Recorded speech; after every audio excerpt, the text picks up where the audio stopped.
Joe Biden's Department of Health and Human Services just extended the liability shield for COVID vaccine makers through the end of, we'll let you guess, 2029, the year that Trump will leave office. What are they shielding manufacturers from if these vaccines are so safe? Plus, HHS's vaccine injury compensation program still doesn't cover injuries from the COVID vaccine. However, a different, little-known government program can, but it's being slow-walked.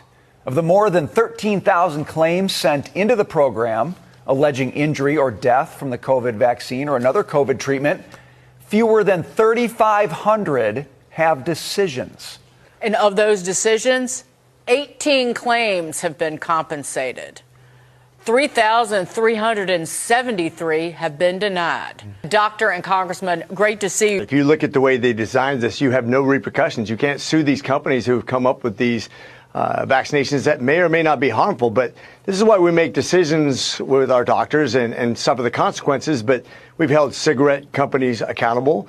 You just did a report on holding oil companies responsible for global warming, right, that they could be sued for that. And then you're going to say you can't hold people who actually have real manifestations of physical harm from vaccination for young, healthy people a lot of times that should have no business of getting a vaccination when they have immunity already.